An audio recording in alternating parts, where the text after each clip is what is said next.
Keterlibatan oknum TNI kembali terjadi. Kali ini menyasar di smelter Raja Wali Rimba Perkasa (RRP) di Sadai, Bangka Selatan yang statusnya adalah aset sitaan negara Kejagung dan dijaga oleh Satgas TNI. Pada hari Senin tanggal 4 Mei tahun 2026 pukul 15 WIB di kawasan JL Pabrik S. Yongku Sadai, ditangkap seorang pria yang hendak melakukan pencurian di area smelter. Satu pelaku berhasil melarikan diri. Dari hasil penggeledahan badan terhadap pelaku, petugas menemukan sebuah kunci kendaraan. Petugas kemudian melakukan penyisiran dan menemukan satu unit mobil Toyota Agya warna hitam bernomor polisi BN 3196 PM. Tak hanya itu, saat dilakukan pemeriksaan lebih lanjut terhadap kendaraan tersebut, petugas menemukan satu setel pakaian loreng yang diduga menyerupai pakaian dinas TNI. Tanpa atribut maupun identitas kesatuan kendaraan tersebut dibawa dan diamankan ke pos Satgas di wilayah Sadai. Keesokan harinya, Selasa 5 Mei tahun 2026, 3 orang dikabarkan mendatangi pos Satgas. Salah satu di antaranya diduga pelaku yang sebelumnya dilepaskan. Petugas setelah sempat diberikan salam olahraga, dan satu orang lagi diduga sebagai pemilik kendaraan berinisial G warga Tanjung Gunung, Kabupaten Bangka Tengah. Kedatangan mereka disebut untuk melakukan negosiasi terkait kendaraan yang diamankan petugas. Berdasarkan informasi yang diperoleh, setelah proses pembicaraan berlangsung, kendaraan tersebut akhirnya dilepas dan dikembalikan kepada inisial G yang mengaku sebagai pemilik usai menyerahkan sejumlah uang kepada oknum Satgas. Tak lama setelah kendaraan dilepas, pos Satgas disebut menerima telepon dari seseorang yang diduga memiliki pengaruh kuat. Dalam percakapan itu, anggota Satgas dikabarkan mendapat teguran keras hingga beberapa kali. Terdengar menjawab, "Siap, Komandan. Siap." Salah. Sumber titahnusa.com menyebut sosok misterius tersebut meminta agar uang yang sempat diterima petugas segera dikembalikan, termasuk 2 unit handphone yang sebelumnya turut diamankan. Setelah telepon itu, anggota Satgas terlihat ketakutan dan kabarnya langsung berupaya mengembalikan uang yang sudah diterima. Kejadian serupa disebut bukan pertama kali terjadi di kawasan smelter Raja Wali. Publik kini mempertanyakan siapa sebenarnya pihak yang memiliki kewenangan penuh atas pengamanan smelter Raja Wali, termasuk sejauh mana pengawasan terhadap aset-aset bernilai ekonomis yang masih tersimpan di dalam kawasan tersebut. Kini masyarakat mulai bertanya-tanya, apakah aset sitaan negara di kawasan smelter tersebut benar-benar dijaga untuk kepentingan hukum, atau justru telah berubah menjadi ladang basah yang dimainkan oknum tertentu di balik bayang-bayang kekuasaan. Ini pertama kali di seluruh Indonesia ada hakim yang mengancam korban karena tidak mau hadir untuk bisa dipidana. Kami dari tim advokasi untuk demokrasi selaku kuasa hukum dari saksi korban yakni Andri Yunus, hari ini kami telah menyampaikan surat perihal penolakan terhadap Pengadilan Militer 208 Jakarta yang memeriksa dan mengadili perkara penyiraman air keras terhadap Andri Yunus. Dan ini juga sebenarnya atas permintaan dari Andri Yunus itu sendiri, dan terutama berkaitan dengan kondisi medis Andri Yunus. Per minggu kemarin Andri Yunus telah mengalami operasi kembali, itu operasi pada bagian kanan, wajah, leher, dan beberapa bagian lainnya termasuk pada bibir korban yang kemudian harus dijahit di RSCM gitu ya, dan kondisinya saat ini masih mengalami perawatan intensif di rumah sakit. Selain itu, Andri Yunus sebagai korban juga di sini memiliki hak. Bayangkan dalam sistem peradilan pidana, penuntut umum, jaksa itu bertindak mewakili korban.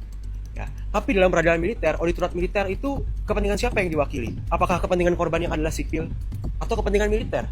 Jadi kami melihat sidang ini sama sekali tidak mewakili kepentingan korban. Dan itu sangat bertentangan dengan sistem ataupun prinsip hukum pidana kita, yang mana korban itu memiliki posisi sebagai pihak yang harus dilibatkan dalam sistem peradilan pidana. Karena korban adalah pihak yang dirugikan dalam suatu sistem peradilan pidana. Iya, bahwa sejak awal proses persidangan militer ini tidak berpihak dan tidak memberikan rasa keadilan bagi korban. Karena dari awal memang tidak pernah terjadi pemeriksaan terhadap klien kami Andri Yunus. Dan juga perlu kami sampaikan, sampai dengan saat ini kami belum menerima surat panggilan secara resmi dari proses perkara persidangan militer kepada Andri Yunus. pihak auditor militer hanya mengirimkan surat permohonan saksi tambahan kepada LPSK. Padahal dalam konstruksi suatu hukum acara pidana, seharusnya surat panggilan itu dikirim secara fisik langsung pada korban atau setidak-tidaknya dibantu oleh penasihat hukumnya. Bersama dengan itu kami juga menyampaikan di sini, kami menolak segala prosesnya.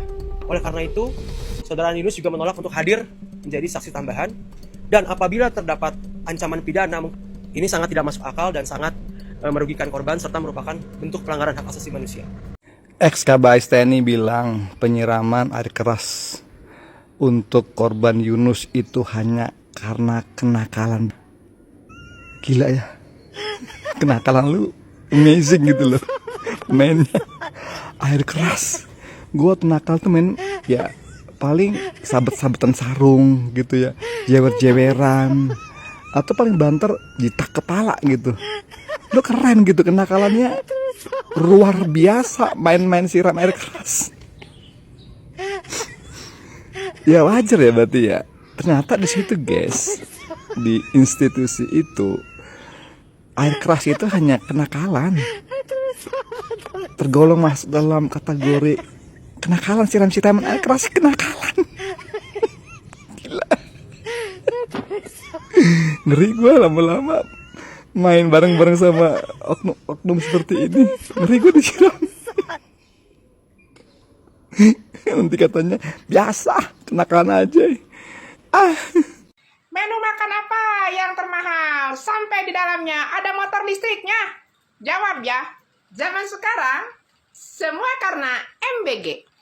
Makanan terenak MBG. Makanan paling sehat MBG katanya. Nah, makanan yang di menunya ada motor listriknya MBG. Ya, jangan lupa. Pegawai apa yang baru tanpa honor langsung diangkat jadi P3K? MBG pula. Nah ya, ada lagi nih yang ngeri tapi kadang-kadang suka marah yang punyanya. Anak-anak, ada yang makan enak-enak tiba kejut-kejut nih dibawa. Nah, katanya itu keracunan. Keracunan apa? MBG. Jangan lupa pula, bisnis apa zaman kini yang paling banyak untungnya? MBG. Setuju? Ya, komen ya. Kampus bisa dirikan SPPG ya. Unhas dan IPB sudah punya dapur MBG. Hebat banget, hebat Pak Dadan ya. Tapi yakin nggak itu para mahasiswa tega nggak kalian menyuapkan makanan MBG itu ke mulut kalian? Yakin nggak kalian tidak akan tercocoki suara-suara kalian? Karena selama ini suara-suara para mahasiswa dan mahasiswi itulah yang paling kenceng untuk mengkritik. Boleh tahu dong berapa anggaran per ompreng kalau untuk mahasiswa? Sama nggak kayak anak TK, kayak anak SD? 10.000 per ompreng. Karena kan yang 5.000-nya sudah diambil sama mitra SPPG sama biaya operasional ya. Yakin nggak para mahasiswa makan sekelas 10.000?